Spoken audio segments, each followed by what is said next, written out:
Puji Tuhan, haleluya. Selamat malam semua rekan-rekan BIC. Sungguh luar biasa, setelah 2 minggu lalu kita sudah beribadah Zoom. Minggu lalu juga kita sudah beribadah Zoom. Hari ini kita beribadah kembali secara online. Walaupun kita berjarak jauh ya teman-teman semua. Tapi saya percaya bahwa kasih Tuhan sungguh nyata dalam kehidupan kita. Seperti tema kita di tahun ini, memahami kasih Kristus. Saya percaya bahwa teman-teman akan sungguh-sungguh merasakan kasih Tuhan dalam hidup teman-teman semua yang ada dimanapun kita berada saat ini. Mari kita sama-sama mempersiapkan hati kita, karena kita akan sama-sama beribadah. Karena itu mari mengambil sikap beribadah. Mari kita sama-sama berdoa malam hari ini. Mari mengangkat tangan kita di hadapan Tuhan. Terima kasih Tuhan, Allah yang baik. Allah yang luar biasa dalam kehidupan kami. Terima kasih untuk apa yang sudah kami lalui. Terima kasih Tuhan untuk apa yang sedang kami lalui saat ini Tuhan. Terima kasih Tuhan bahwa nanti Tuhan kami akan melihat bahwa Engkau sungguh nyata Tuhan. Selalu ada bersama-sama dengan kami. Tuhan Yesus Allah yang baik, kami sungguh ingin memahami lebih lagi tentang kasih-Mu di dalam kehidupan kami. Karena itu Tuhan, kami mau terus mengandalkan Engkau dalam kehidupan kami. Satu-satunya juru selamat dalam kehidupan kami. Terima kasih Allah yang baik, Allah yang luar biasa. Malam ini kami akan beribadah, kami akan memuji Tuhan, kami akan menyembah Tuhan, kami akan mendapat sesuatu yang baru, kami akan mendapat pemulihan malam hari ini. Terima kasih Allah yang baik, Allah yang luar biasa. Kami sungguh menyerahkan ibadah kami dari awal, pertengahan hingga akhirnya dalam tangan Tuhan, dan Engkau akan memberkati kami hari ini. Terima kasih Tuhan, di dalam nama Tuhan Yesus Kristus. Setiap kita yang percaya, sama-sama kita katakan amin, haleluya. Dimanapun kita berada, berikan tepuk tangan yang paling luar biasa buat Tuhan kita. Mari kita nyatakan, Engkaulah Tuhan yang selalu kami andalkan dalam kehidupan kami. Terima kasih Tuhan. Engkau Tuhan yang setia, waktu-Mu selalu yang terbaik. Engkau Tuhan sandaranku, dan ku hanya kan berharap padamu. Satu-satunya yang ku andalkan, satu-satunya yang ku percaya. Engkau sumber kekuatan, sumber pengharapan, sumber kedamaian. Satu-satunya yang ku andalkan, satu-satunya yang ku percaya. Engkau Tuhan memberkati, Tuhan penyembuhku, Tuhan pemulihku. Mari nyatakan, Engkau Tuhan yang setia, waktu-Mu selalu yang terbaik. Terima kasih Tuhan sandaranku, kami kan berharap padamu. Nyatakan di hadapan Tuhan semua. Satu-satunya yang ku andalkan, satu-satunya yang ku percaya. Engkau sumber kekuatan, sumber pengharapan, sumber kedamaian. Satu-satunya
menyembah Dia, biar musik menyanyikan pujian.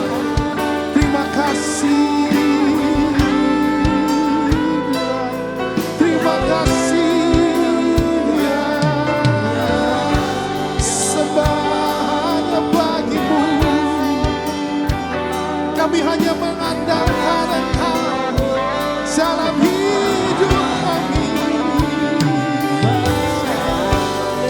Engkau Tuhan satu-satunya, Engkau Tuhan di mana tempat kami berharap, sebab hanya kepadamu kami mengangkat tangan kami percaya kepadamu, Allah kami satu-satunya penguasa dalam hidup kami, satu-satunya yang berdaulat dalam hidup kami.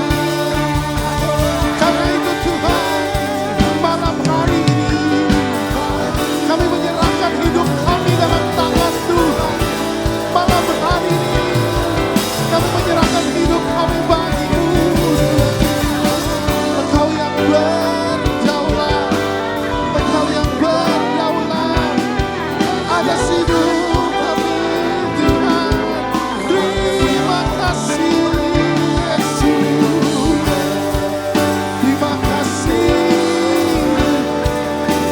Anugerah-Mu besar, anugerah-Mu berlimpah.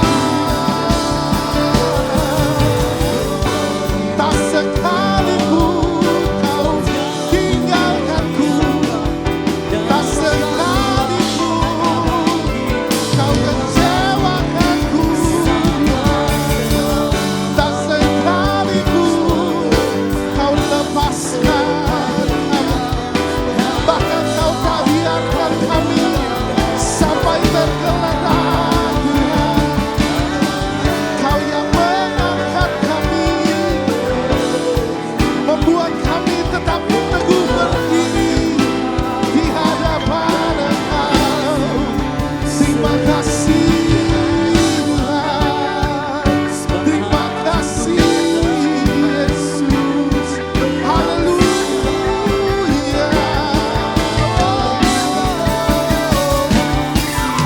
Sebab Engkau gunung batu kami, Engkau yang membuat kami tetap tegak Tuhan, membuat kami tetap dapat berjalan.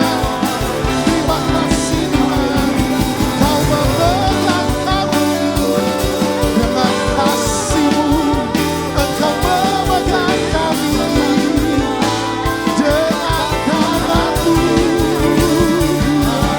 Engkau memegang kami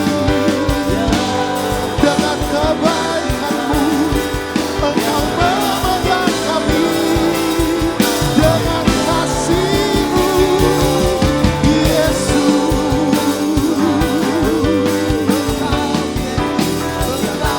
Kami mengangkat tangan kami di hadapan Engkau sebagai tanda penyerahan hidup kami hanya bagimu, hanya bagimu Tuhan. Hidup kami hanya bagimu.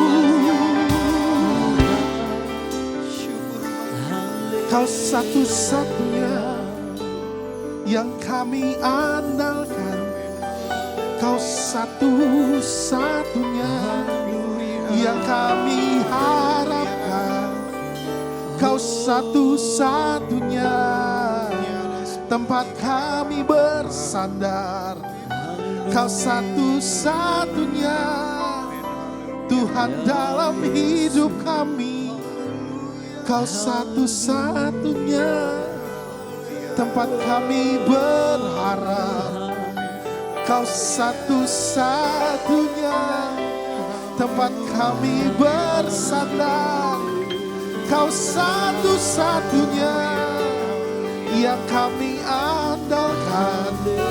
Tiada yang lain, tiada yang lain. Terima kasih buat kebaikan-Mu, terima kasih buat anugerah-Mu.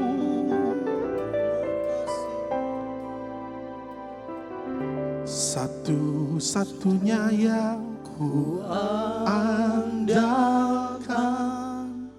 satu-satunya yang ku percaya. Engkau sumber kekuatan, sumber pengharapan, sumber kedamaian. Satu-satunya yang ku andalkan,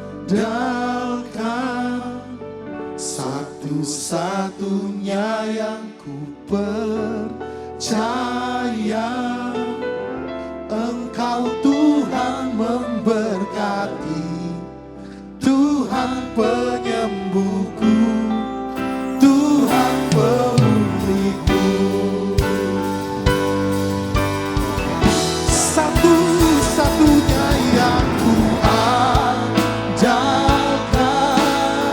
satu-satunya yang ku percaya.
Dimanapun engkau berada, berikan tepuk tangan yang paling luar biasa buat Allah kita. Engkau Allah satu-satunya yang kami andalkan dalam kehidupan kami, Tuhan. Terima kasih Yesus. Haleluya, haleluya, haleluya. Kami mohon katakan haleluya. Terpujilah namamu Tuhan, terpujilah namamu. Terima kasih Tuhan, terima kasih Yesus. Kami akan terus menyatakan bahwa Engkau Allah yang selalu baik dalam kehidupan kami. Dalam nama Tuhan Yesus Kristus sama-sama kita semua katakan amin. Puji Tuhan. Haleluya. Sebab Dia Allah, Tuhan Yesus selalu baik dalam kehidupan kita. Amin. Mari kita mau nyalakan bersama pujian ini, saudara.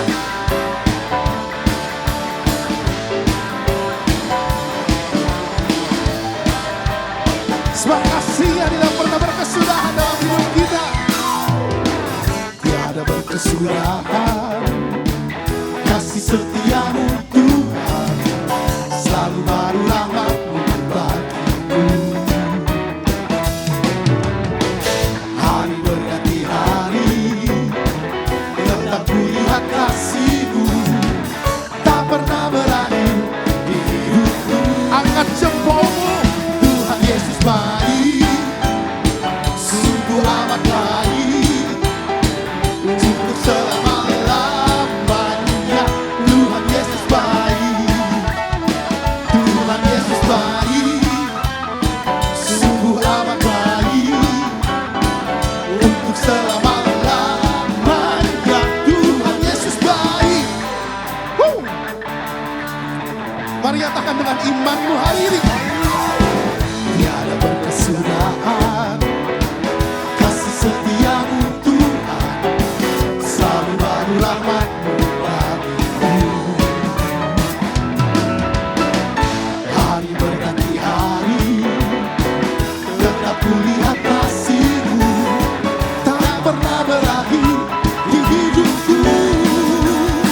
Tuhan Yesus baik, sungguh amat baik,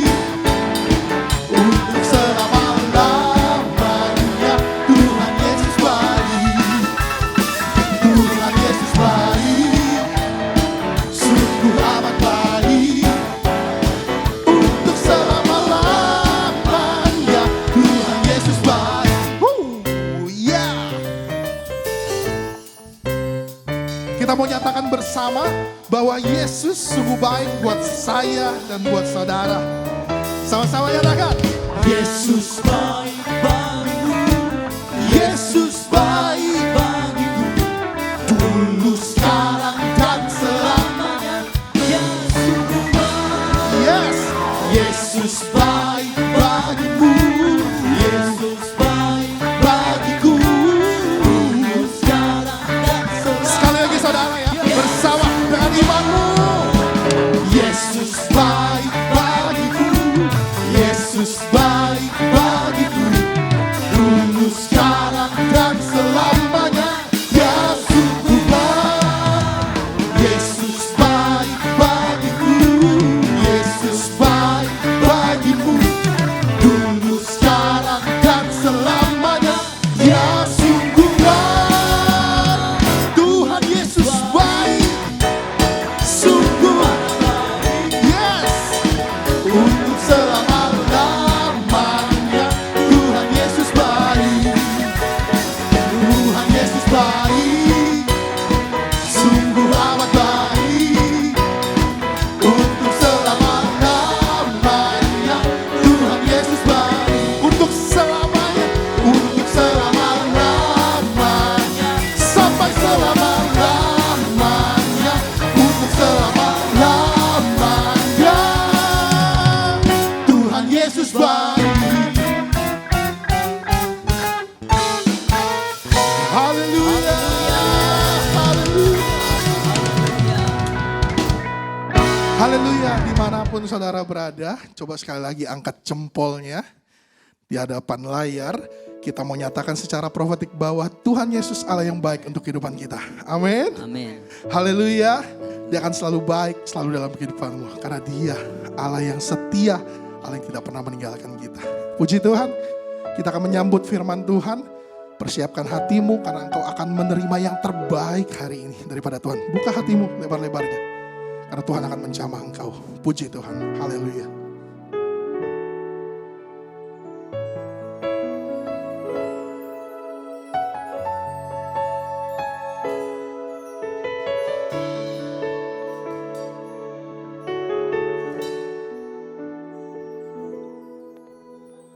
Engkau Tuhan yang setia, sumber kekuatanku.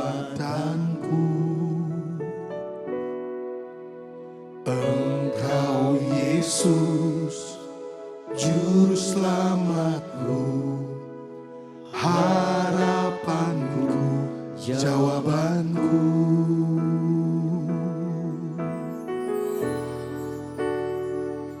Yesus, kau segalanya bagiku, Tuhan dan Rajaku. Kasih sayangmu melimpah di dalam hidupku. Salibmu tebusku, bebaskanku, sembuhkan aku. Ku percaya mujizatmu ku alami sekarang ini.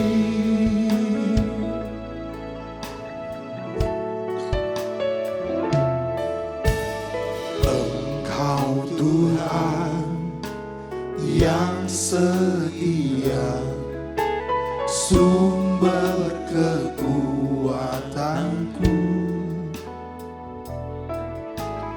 Engkau Yesus, juru selamatku, harapanku, jawabanku.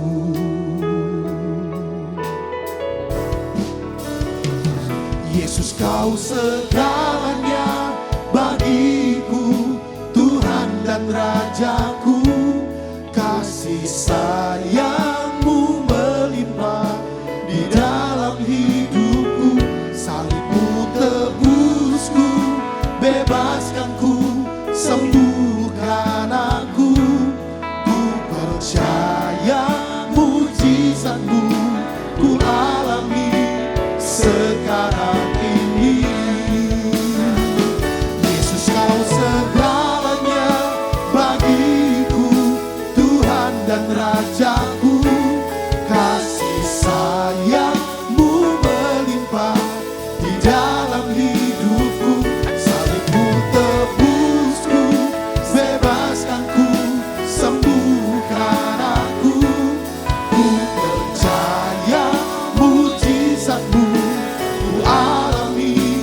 sekarang ini anugerah-Mu bagiku.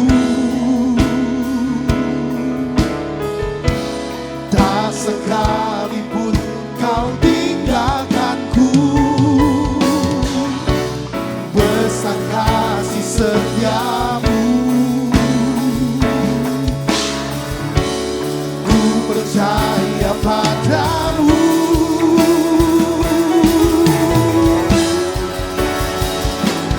Kau segalanya bagiku, Tuhan dan Rajaku. Kasih sayang-Mu melimpah di dalam hidupku. Salib-Mu tebusku, bebaskanku, sembuhkan aku. Ku percaya mujizat-Mu ku alami sekarang ini. Yesus, Kau segalanya bagiku, Tuhan dan Rajaku. Kasih sayang-Mu melimpah di dalam hidupku. Salib-Mu tebusku, bebaskanku, sembuhkan aku. Ku percaya mujizat-Mu ku alami sekarang ini. Ku percaya mujizat-Mu ku alami sekarang ini. Ku percaya mujizat-Mu ku alami sekarang ini. Terima kasih Tuhan, mujizat-Mu nyata dalam hidup kami Tuhan. Mujizat-Mu nyata dalam hidup kami. Mujizat-Mu nyata dalam hidup kami Tuhan. Terima kasih Yesus. Terima kasih Tuhan buat anugerah-Mu, buat kasih sayang-Mu yang melimpah. Sebab kasih-Mu selalu ada bersama kami. Sebab kasih sayang-Mu ada dalam hidup kami Tuhan. Tak pernah berhenti kasih setia-Mu, selalu baru rahmat-Mu setiap hari. Selalu berlimpah, selalu baru setiap hari Tuhan. Terima kasih Yesus, anugerah-Mu besar, anugerah-Mu berlimpah. Kau segalanya dalam hidup kami. Kau satu-satunya yang kami andalkan. Sebab Engkau Allah yang setia. Kami bisa berubah Tuhan, tapi Engkau tetap. Kami terus berubah Tuhan, tapi Engkau tetap setia dalam hidup kami. Tak pernah sekalipun, bahkan sekali-sekali Tuhan, tak pernah sekalipun Kau tinggalkan kami. Kau selalu ada bersama kami. Kau yang pegang tangan kami Tuhan. Kau yang pegang selalu tangan kami Tuhan. Kau yang angkat kami ketika kami jatuh. Kau yang angkat kami terus tetap berdiri di hadapan Engkau. Yesus Tuhan, Kau Allah yang setia. Oh Yesus, Tuhan, Kau Allah yang setia. Yesus, Kau segalanya bagiku, Tuhan dan Rajaku. Kasih sayang-Mu melimpah di dalam hidupku. Salib-Mu tebusku, bebaskanku, sembuhkan aku. Ku percaya mujizat-Mu ku alami sekarang ini. Yesus, Kau segalanya bagiku, Tuhan dan Rajaku. Kasih sayang-Mu melimpah di dalam hidupku. Salib-Mu tebusku, bebaskanku, sembuhkan aku. Ku percaya mujizat-Mu ku alami sekarang ini. Kami percaya Tuhan, kami akan alami mujizat Tuhan. Hari demi hari kami terus mengandalkan Engkau dalam kehidupan kami Tuhan. Terima kasih Tuhan. Terima kasih Tuhan Yesus. Kami akan mendengar firman-Mu, sebagian dari firman-Mu. Kiranya Engkau mengurapi hamba-Mu yang akan menyampaikan firman pada hari ini. Biarlah kami membuka hati kami selebar-lebarnya bagi Engkau. Dan kami akan mendapat sesuatu yang baru. Terima kasih Tuhan. Urapi setiap kami yang mendengar firman Tuhan. Agar kami mengerti, kami mendapatkan berkat daripada Tuhan. Terima kasih Tuhan Yesus. Kami berdoa di dalam nama Tuhan Yesus. Haleluya. Amin. Shalom semua, apa kabar? Terima kasih buat kesempatan yang diberikan buat saya. Saya Yeri Patinasarani dan saya percaya dimanapun kita berada, tangan Tuhan tidak kurang panjang untuk menolong setiap kita dan telinganya tidak kurang tajam untuk mendengar seruan setiap kita. Saya percaya juga firman Tuhan senantiasa akan menjadi kekuatan bagi setiap kita dan menuntun kita ke tempat-tempat yang sebenarnya tidak mungkin semua kita bisa ada di situ kalau bukan firman yang menuntun setiap kita.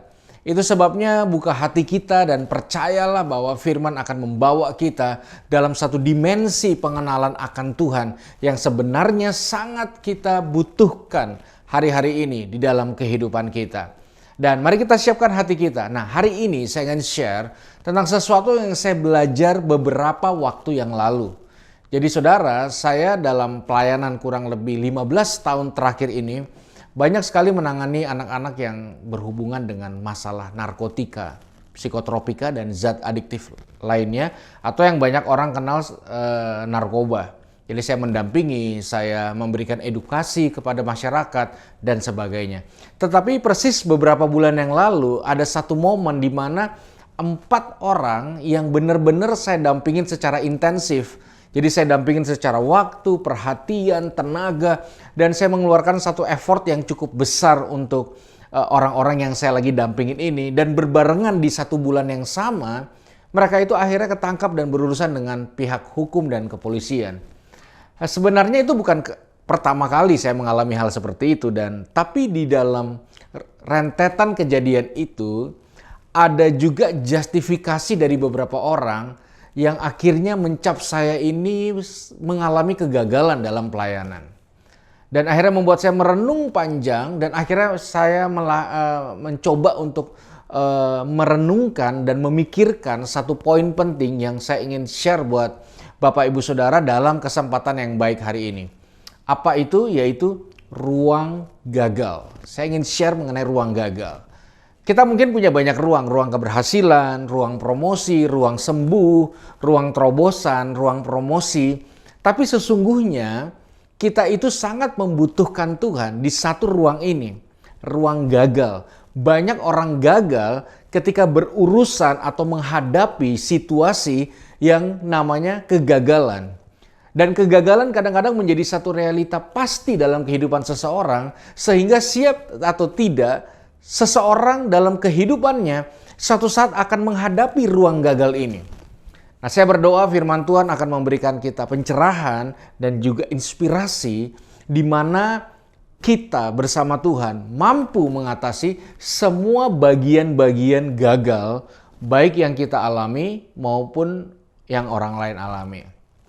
Jadi selamat datang di ruang gagal, bukan ruang yang mudah untuk diatasi dan dihadapi, tapi bersama Tuhan kita pasti bisa melewatinya. Nah saudara, lalu saya merenung, sejak awal Tuhan menciptakan langit dan bumi dan segala isinya, saudara, saya yakin Tuhan pasti memiliki sebuah ekspektasi selain Dia Maha Tahu tentang karyanya akan berjalan dengan baik dan lancar. Semua ciptaannya didesain baik untuk terus secara regulasi berkembang dan bertumbuh menjadi sesuatu yang baik. Tapi kita tahu bahwa belum sampai kitab Kejadian 10, baru sampai Kejadian 3, ternyata ada realita kegagalan di dalam karya indahnya Tuhan. Di mana Adam dan Hawa melakukan satu pelanggaran yang akhirnya mengubah begitu banyak hal di dalam kehidupan umat manusia sampai hari ini.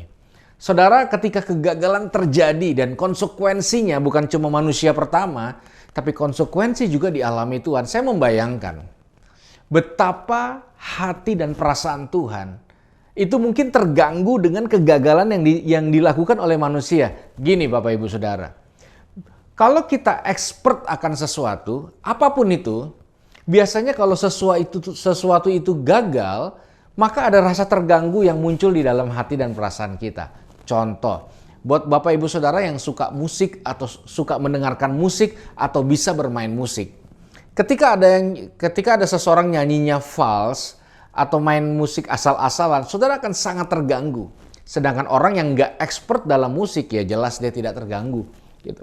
Kalau saudara seorang fotografer, ketika ada angle-angle yang sepertinya asal-asalan, sebagai seorang fotografer profesional, saudara akan terganggu. Saya punya satu kawan, seorang yang sangat expert di musik. Dia punya studio rekaman dan saya pernah menggunakan studionya untuk rekaman. Waktu itu jam 2 malam, subuh, udah subuh. Dia sudah tidur pulas, tiba-tiba kawan saya ini bangun hanya untuk memberitahu bahwa gitar kawan saya senar 4-nya false. Kita anggap bercanda. Karena bagaimana bisa orang tidur terus bangun gara-gara senar false.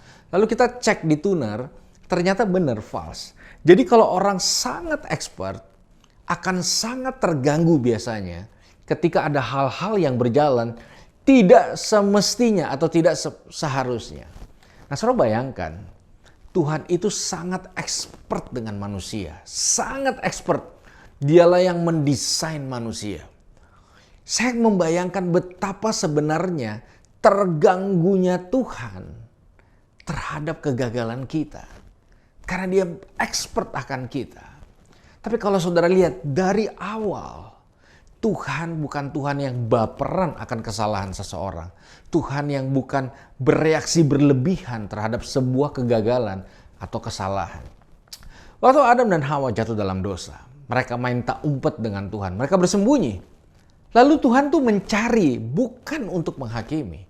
Tuhan mencari dan menanyakan keadaan mereka di mana. Meskipun dijawab sama Adam dan Hawa bahwa mereka telanjang, lalu Tuhan menjawab, informasi dari mana?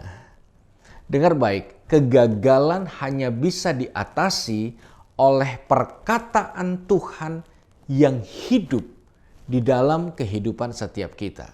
Saudara tidak punya firman, saudara tidak punya kemampuan untuk mengatasi semua bentuk kegagalan yang terjadi di dalam kehidupan setiap kita, saudara. Ada satu cerita yang menarik yang saya mau ajak kita sama-sama belajar firman Tuhan pada kesempatan hari ini. Saudara, terambil dalam Yohanes 8, ayat yang pertama sampai ayat yang ke-6. Yohanes 8, ayat yang pertama sampai ayat yang ke-6. Mari buka dengan saya, Yohanes 8, ayat pertama sampai ayat yang ke-6. Saya akan bacakan buat Bapak Ibu Saudara. Tetapi Yesus pergi ke Bukit Zaitun. Pagi-pagi benar, ia berada lagi di bait Allah dan seluruh rakyat datang kepadanya. Ia duduk dan mengajar mereka. Tetapi ahli-ahli Taurat, orang-orang Farisi, membawa kepadanya seorang perempuan yang kedapatan berbuat zina. Jadi satu kali Yesus datang ke satu tempat, lalu banyak orang datang dan belajar dari Yesus. Saudara, saya membayangkan terjadi satu proses belajar mengajar yang sangat indah dan luar biasa. Di mana Yesus sang guru memberikan pengajaran-pengajaran yang indah dan sehat. Dan orang-orang sebagai murid yang memiliki kehausan dan kelaparan menangkap pelajaran Yesus dengan luar biasa. Sungguh proses belajar mengajar yang indah dan luar biasa. Tapi apa yang terjadi sama orang-orang Farisi? Apa yang terjadi sama ahli-ahli Taurat? Mereka memutuskan tidak ikut pengajaran Yesus. Mereka punya agenda dan punya tabiat lain. Mereka punya kebiasaan lain, bukan hanya dengar firman Tuhan, yaitu apa? Mencari kesalahan orang lain. Saudara dengar baik, kalau saudara tidak haus akan firman Tuhan secara sungguh-sungguh, maka kehidupan kekristenanmu isinya hanya berusaha mencari kesalahan orang lain. Hanya berusaha untuk meletakkan orang lain menjadi tempat yang di bawah dari kita. Saudara bayangkan kalau seluruh pembelajaran kita akan firman hanya untuk menunjukkan betapa kita lebih pintar dan orang lain lebih bodoh. Betapa kita lebih suci dan orang lain lebih tidak suci. Maka kita akan mengalami sebuah degradasi nilai sebenarnya. Saudara, menyedihkan. Menurut saya gini, kalau orang pergi ke gereja, lalu pulang, lalu dia merasa lebih baik dari orang yang tidak ke gereja. Itu artinya pergi berhasil, pulang gagal. Artinya banyak banget anak-anak Tuhan hari ini ikut Tuhan hanya untuk mengentertain betapa kudus dan sucinya dia dan betapa busuk dan hinanya orang lain. Dan saudara tahu, orang Farisi mencari di saat pengajaran Yesus, mencari yang berdosa. Saya punya kabar baik, saudara. Kalau saudara adalah orang yang punya semangat 45 dalam mencari kesalahan orang lain, saya mau kasih tahu, pasti ketemu. Siapapun orang, kalau saudara mengeluarkan effort dalam kehidupanmu untuk mencari kesalahan orang lain, pasti ketemu. Pasti ketemu. Lalu kita lihat ayat ke-4. Mereka menempatkan perempuan itu di tengah-tengah lalu berkata kepada Yesus, "Rabi, perempuan ini tertangkap basah ketika ia sedang berbuat zina. Musa dalam hukum Taurat memerintahkan kita untuk melempari perempuan-perempuan demikian. Apakah pendapatmu tentang hal itu?" Jadi ini luar biasa. Ahli-ahli Taurat sengaja membawa perempuan yang kedapatan berzina ini, yang ketangkep basah ini, ke tengah-tengah di mana Yesus lagi ngajar. Jadi seketika kelas itu bubar. Kelas itu tidak berjalan lagi proses belajar mengajarnya karena ada satu peristiwa di mana tiba-tiba orang-orang Farisi meletakkan persis di tengah-tengah orang-orang yang lagi belajar saat itu. Tiba-tiba mata pelajaran berubah seketika. Tiba-tiba semua fokus kepada apa? Pertama, orang berdosa. Kedua, kepada reaksi Yesus. Saudara dengar baik, tontonan yang paling spektakuler hari-hari ini yang seluruh dunia ingin lihat dan saksikan adalah ketika orang berdosa berhadapan dengan Yesus. Dan ahli-ahli Taurat mengutip bagian-bagian yang menurut mereka punya legitimasi untuk membunuh si pendosa ini. Lalu kita lihat ayat ke-6. Mereka mengatakan hal itu untuk mencobai dia, supaya mereka memperoleh sesuatu untuk menyalahkannya. Tetapi Yesus membungkuk lalu menulis dengan jari-jarinya di tanah. Mereka sengaja, lihat, Yesus itu tidak bereaksi berlebihan, tidak lebay, tidak sumbu pendek. Yesus itu tidak darah tinggi. Yesus itu tidak haus darah akan penentang-penentangnya. Apa yang dia lakukan? Dia membungkuk, lalu dia menulis sesuatu dengan jarinya. Dengar baik, Ini merupakan bagian terpenting dalam pemberitaan firman Tuhan hari ini. Perhatikan telunjuk kita. Telunjuk kita bisa membunuh, bisa menghancurkan, bisa memporak-pondakan hidup seseorang. Tapi telunjuk yang sama bisa melepaskan anugerah, pengampunan, dan kehidupan. Perhatikan telunjuk kita. Arah keimanan kita, arah kerohanian kita lebih banyak menghakimi atau menghidupkan. Yesus membungkuk dan menulis sesuatu. Konon katanya, menurut beberapa ahli teolog, yang ditulis Yesus adalah 10 perintah Allah, hukum Taurat itu. Dan ayat 7. Dan ketika mereka terus-menerus bertanya kepadanya, ia pun bangkit berdiri lalu berkata kepada mereka, "Siapakah di antara kamu tidak berdosa? Hendaklah ia yang pertama melemparkan batu kepada perempuan itu." Lalu ia membungkuk pula dan menulis di tanah. Tetapi setelah mendengar perkataan itu, pergilah mereka seorang demi seorang, mulai dari yang tertua. Akhirnya tinggallah Yesus seorang diri dengan perempuan itu yang tetap di tempatnya. Lalu Yesus bangkit berdiri dan berkata kepada mereka, "Hai perempuan, di manakah mereka? Tidak adakah seorang yang menghukum engkau?" Ayat 11, jawabnya, "Tidak ada Tuhan." Lalu kata Yesus, "Aku pun tidak menghukum engkau, pergilah dan jangan berbuat dosa lagi mulai dari sekarang." Yesus menyelesaikan kegagalan dalam hidup seseorang. Ahli Taurat, orang Farisi mempersalahkan dan mempermasalahkan kesalahan seseorang. Yesus membenci dosanya, mengasihi orangnya. Orang-orang yang gak kenal Yesus membenci orangnya dan mengasihi dosanya untuk dieksploitasi, untuk digosipin, dan untuk di blow up menjadi makanannya mereka. Saudara, penting banget untuk kita sadari bahwa ada konsekuensi ketika kita mengasihi Yesus. Apa itu? Kita harus belajar mencintai yang Yesus cintai. Itu sebabnya ruang gagal adalah ruang pertempuran yang paling dahsyat, yang paling hebat, yang paling luar biasa antara Tuhan dan iblis. Dan kita harus memutuskan ketika kegagalan ada di depan mata, ketika dalam kehidupan kita pun mengalami kegagalan, perkataan siapa yang kita mau dengar, perkataan siapa yang mau kita ikuti. Nah, itu sebabnya sekali lagi sangat penting untuk kita menyadari bahwa kita dipakai Tuhan untuk melepaskan anugerah, bukan untuk menganggap karya Tuhan itu murahan, tapi itu adalah kemurahan yang tanpa batas yang datangnya dari Tuhan. Ketika saya makin dalam belajar soal ruang gagal ini, saya tertarik dengan satu tokoh yang menurut saya sudah keburu di stigma negatif sama banyak orang percaya. Dan jujur, saya banyak belajar dari tokoh ini, terutama ketika saya menghadapi begitu banyak kasus-kasus bunuh diri yang banyak terjadi hari-hari ini. Saudara, salah satu tokoh yang saya kagumi karena saya belajar banyak dari tokoh ini dan saya menemukan banyak nilai dari tokoh ini. Siapa dia? Yudas Iskariot.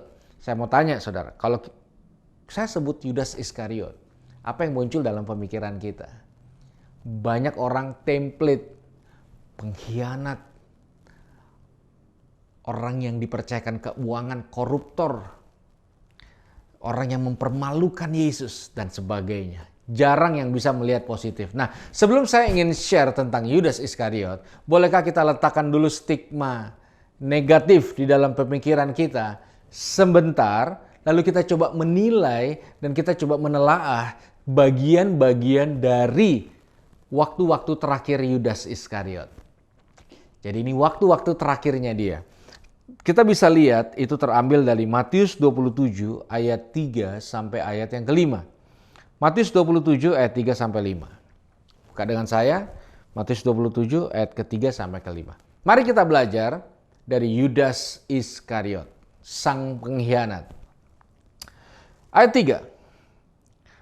Pada waktu Yudas yang menyerahkan dia melihat bahwa Yesus telah dijatuhi hukuman mati, menyesallah ia, Lalu ia mengembalikan uang yang 30 perak itu kepada imam-imam kepala dan tua-tua. Saudara, dia memang licik, dia memang keras kepala, dia memang sangat keterlaluan. Dia jual Yesus, dia hatinya penuh dengan keserakahan. Dan dia berhasil menjual Yesus. Dan dia berhasil mendapatkan keuntungan besar dari menjual Yesus. Tapi Alkitab berkata, ketika dia sadar bahwa Yesus akhirnya dijatuhi hukuman mati, pertama Alkitab dengan jujur berkata, menyesallah ia. Dia menyesal. Ada satu penyesalan yang muncul, memang belakangan, karena penyesalan selalu belakangan, saudara, muncul penyesalan. Nah, kita perlu tahu ini penyesalannya air mata buaya apa enggak. Kalau orang cuma asal menyesal, tidak ada tindakan selanjutnya, itu pasti. Cuma sekedar menyesal, terus buat lagi. Harusnya orang yang menyesal melakukan satu tindakan lewat penyesalan itu. Seperti siapa? Seperti anak yang bungsu. Ketika dia di kandang babi dan menyesal, apa yang dia lakukan?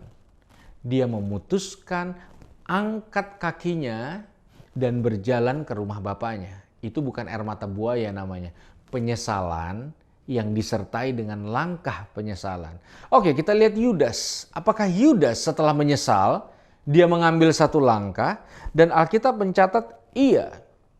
Langkah apa itu, saudara? Setelah dia menyesal, dia mengembalikan uang. Tadinya dia sangat pengen banget uang. Tapi ketika dia sadar Yesusnya dijatuhi hukuman mati, uang yang tadinya yang sangat berharga buat dia, tiba-tiba lebih besar penyesalan dia, sehingga dia memutuskan mengembalikan uang yang dia dapat dengan tidak jujur. Dikembalikan. Nah, saya mau tanya Bapak Ibu Saudara, ada tidak orang yang bertobat lalu mengembalikan uang? Ada. Siapa? Sakeus. Sakeus sudah sedemikian bejatnya sehingga satu kota tuh membenci dia.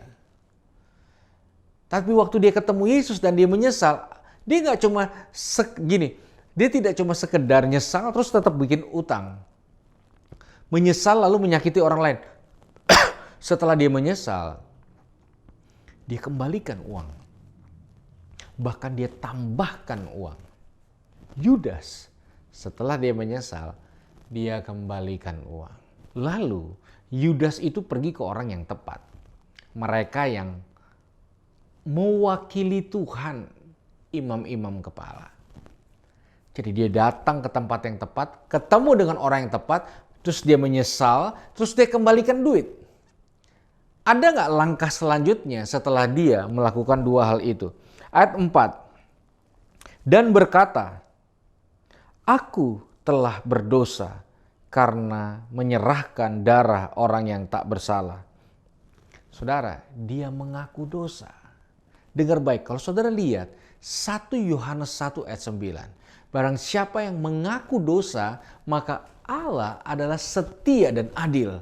Dia akan mengampuni, menguduskan, dan menyucikan setiap pelanggaran kita. Di hadapan Tuhan, penyesalan selesai. Penyesalan itu selesai. Udah, begitu orang menyesal, ngaku selesai.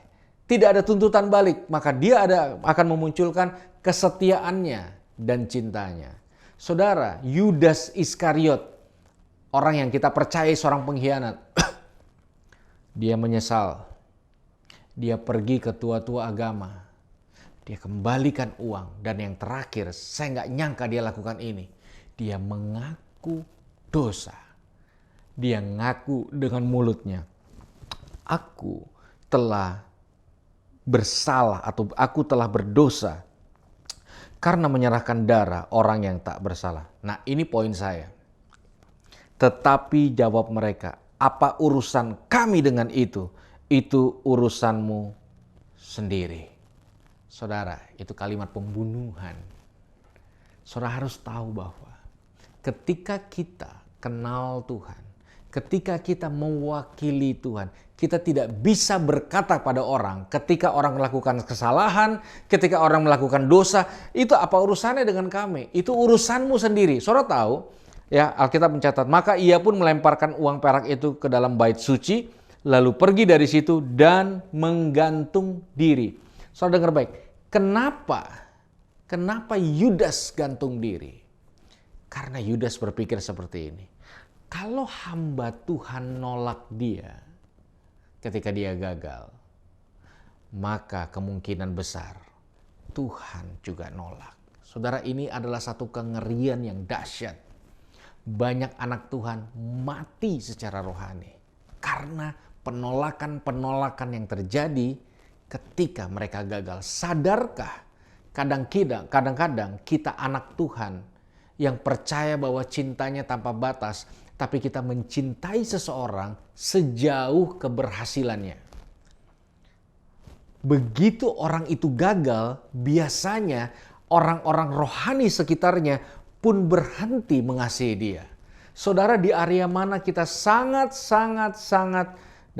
membutuhkan Tuhan? Ketika orang-orang yang kita kasihi, ketika orang-orang yang kita percaya, ketika orang-orang yang kita hormati, ketika orang-orang yang kita teladani gagal, kita butuh Tuhan untuk tetap bisa mengasihi sekalipun dia gagal. Kita butuh Tuhan untuk tidak berkata bahwa kalau kamu gagal itu urusanmu sendiri. Kegagalan adalah urusan Tuhan. Dan bagaimana Tuhan mengurus orang gagal? Tuhan mengutus saudara dan saya. Jadi kalau dalam kehidupan kita hanya mau berkat, mujizat, sembuh, terobosan, kita hanya mau kemuliaan, kita hanya mau hadirat, kita hanya mau menangis di hadirat Tuhan, tapi kita tidak mau melangkahkan kaki kita menjadi representatif Tuhan di tengah-tengah orang gagal, maka kita kehilangan esensi yang sebenarnya Tuhan sedang bangun dengan kuat di dalam kehidupan kita. Saudara dengar baik, kalau saudara lihat semua circle hidup saudara, yang di rumah, di kantor, di kampus, di sekolah, dimanapun, kalau saudara keluarkan effort untuk mencari kegagalan, pasti ketemu. Kalau saudara mau luangkan waktu dan konsentrasi untuk mencari kesalahan pada pasangan hidup saudara, pasti ketemu. Cuma masalahnya setelah ketemu, bagaimana kita sebagai representatif anak-anak Tuhan melakukannya. Itu sebabnya kenapa kita mesti pelihara cinta, kasih, pengharapan, dan iman kita. Supaya ketika kita diizinkan masuk dalam ruang gagal, kita tidak bereaksi yang salah. Saudara, satu kali ada seorang datang sama saya, lalu dia bilang gini, "Kak, aku dapat penglihatan." Di penglihatan dia bilang gini, "Tuhan melihat saya."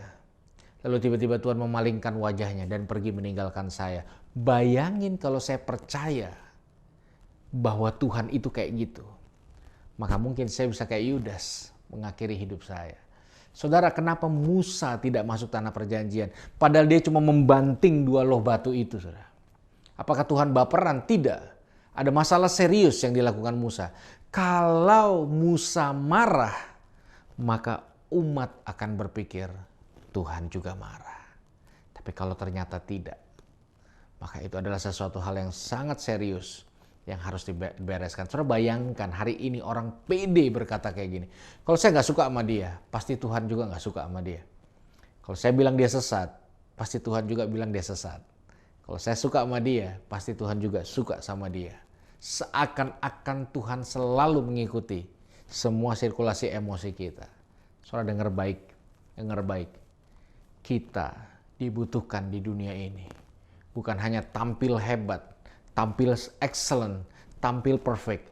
Tapi ketika ada kegagalan dan kegagalan dan kegagalan dan kegagalan, kita menjadi orang yang paling tepat untuk representatif pemulihan tersebut. Saudara buka mata. Saya mau tutup dengan ini. Sakeus gagal, parah.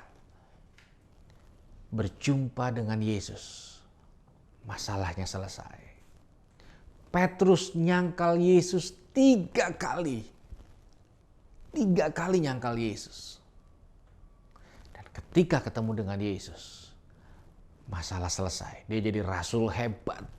Dan dia membuat pergerakan yang dahsyat dan luar biasa. Yudas Iskariot gagal. Datang ke tua-tua. Masalah tidak selesai. Dia bunuh diri. Pada akhirnya, semua orang yang mengaku cinta Tuhan harus siap ketika Yudas Iskariot dalam kehidupan nyata datang dan mau kembali kepada Tuhan. Kalau hari ini kita lagi mengalami satu kegagalan yang begitu dalam dan panjang, video ini dibuat untuk saudara, bukti Tuhan masih mencintai dan mengasihi saudara. Kalau hari ini saudara sedang menghadapi orang-orang sekitarmu yang menghadapi kegagalan, orang yang kamu percaya, orang yang harusnya kasih teladan, orang tuamu, siapapun gagal. Saya berdoa kita bukan menjadi orang yang menjustifikasi, tapi kita melepaskan anugerah lewat kehidupan setiap kita. Mari kita berdoa. Tuhan, kami percaya ada anugerah yang baik turun atas setiap kami. Kami berdoa minta anugerah-Mu turun atas setiap kami. Belas kasihan Tuhan turun atas setiap kami, sehingga kami menjadi orang-orang yang sangat terampil untuk mengatasi apapun ketika kami ada di ruang gagal. Berkati setiap kami, berkati waktu-waktu kami, berkati seluruh kehidupan kami. Kayak bersyukur buat Tuhan yang penuh dengan anugerah yang mencintai kami. Bukan karena kami baik, tapi karena Engkau baik. Kami serahkan hidup kami ke dalam tangan-Mu, dalam nama Yesus kami berdoa dan mengucap syukur. Haleluya. Amin. Tuhan berkati kita semua. Saya Yeri Patinasarani. Tuhan berkati. Amin. Puji Tuhan. Saya percaya bahwa setiap kita yang sudah mendengarkan firman Tuhan, kita akan tetap dan terus diberkati. Bahkan kita akan terus diberikan kekuatan oleh Tuhan. Amin. Amin. Haleluya. Ada beberapa pengumuman yang akan saya sampaikan. Pengumuman yang pertama, seluruh informasi BIC masih akan disampaikan melalui WhatsApp grup BIC dan juga sosial media BIC sambil kita melihat perkembangan yang ada. Terutama teman-teman semua dapat melihat dari Instagram, YouTube, dan juga Facebook, dan juga dari grup WhatsApp seperti yang tertera pada layar. Pengumuman yang kedua, ibadah minggu depan masih diadakan secara online melalui YouTube Place Impact Community, dan kita akan dilayani oleh hambanya yaitu Bapak Pendeta Andre Imam. Berikutnya jadwal doa dan puasa BIC dilakukan setiap hari Selasa, namun dimulai dari hari Senin pukul 10 malam sampai dengan hari Selasa pukul 3 sore. Saya mengundang untuk setiap jemaat Tuhan untuk kita boleh bersama-sama bergabung dalam doa dan puasa ini untuk wadah kita untuk menjadi lebih baik lagi di hadapan Tuhan. Haleluya. Berikutnya kami persilakan untuk teman-teman yang rindu untuk memberikan persembahan dapat ditransfer melalui rekening BCA yang tertera pada layar ataupun dapat scan dari QR yang terdapat di layar teman-teman semua. Bagi teman-teman rekan-rekan yang memiliki pergumulan dan membutuhkan bantuan doa, kami rindu untuk membantu saudara semua dengan menghubungi tim doa BIC di nomor 0878 8371 2660. Sekali lagi silakan catat nomor yang tertera pada layar, hubungi kami dan kami akan berusaha untuk membantu saudara di dalam doa. Berikutnya, di gereja kita diadakan vaksinasi untuk booster seperti yang tertera pada layar. Silakan untuk teman-teman yang sudah mendapatkan undangan vaksin ketiga atau yang sudah vaksin pertama dan kedua dapat menghubungi gereja ataupun dapat langsung datang ke gereja. Diadakan dari pukul 9 sampai pukul 1 siang. Silakan menghubungi nomor gereja ataupun dapat langsung walk in untuk dapat vaksin booster supaya kita tetap sehat dan aman semuanya. Berikutnya yang berulang tahun, happy birthday to. Nanti kita akan berdoa untuk teman-teman kita yang berulang tahun, semoga terus diberkati oleh Tuhan. Haleluya. Dan selalu mengingatkan dalam langkah new normal bagi teman-teman untuk kita sama-sama selalu menjalankan protokol kesehatan yang sudah ditetapkan oleh pemerintah. dengan ya minimal kita memakai masker, menjaga jarak, dan sering-sering mencuci tangan, dan selalu menjaga kebersihan dimanapun kita berada. Puji Tuhan, karena kan ibadah kita sudah selesai, kita akan mengakhiri ibadah kita. Saya undang kita sama-sama untuk memuji Tuhan sekali lagi. Dengan hormat saya akan mengundang Bapak Wakil Gembala, Kosemi Paul, untuk boleh tampil ke muka kita untuk berdoa, tutup sekaligus doa berkat pada malam hari ini. Mari nyatakan pujian kepada Tuhan.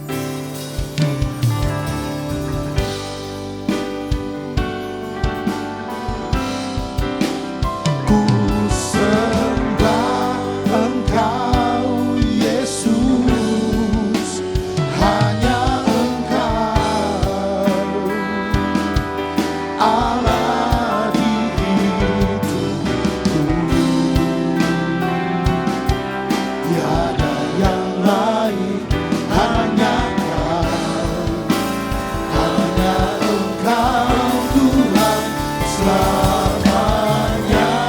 Kau tetap Allah walau dunia semua bergoncang, tak tergoyahkan. Kau tetap Allah, kau tetap Allah, kau tetap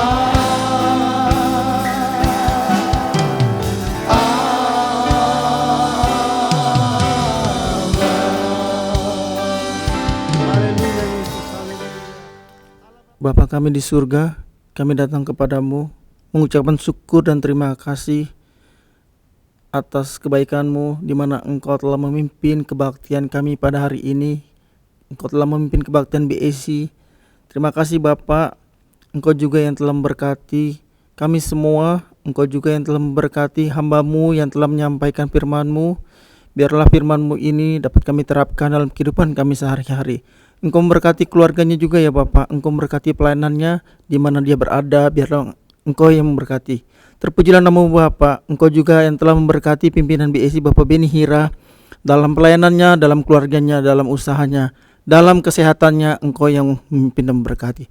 Terpujilah nama-Mu Bapak. Bapak, terima kasih juga di mana Engkau juga telah memberkati semua pelayan altar dan para pengurus BAC tanpa terkecuali. Engkau juga telah menyembuhkan rekan-rekan BAC yang sakit, yang mempunyai masalah. Engkau telah memberikan jalan keluar. Terpujilah nama-Mu Bapa atas semua yang Engkau berikan buat kami, hanya di dalam nama Tuhan Yesus Kristus. Rekan-rekan BAC, marilah kita mengangkat tangan. Terimalah berkat dari Allah Bapa, Anak dan Roh Kudus, mulai hari ini dan selama-lamanya. Berkat badani dan berkat rohani Tuhan curahkan buat kita semua. Terpujilah nama-Mu Bapa, Kau juru selamat kami yang hidup. Haleluya. Amin. Amin. Tuhan Yesus memberkati kita semua.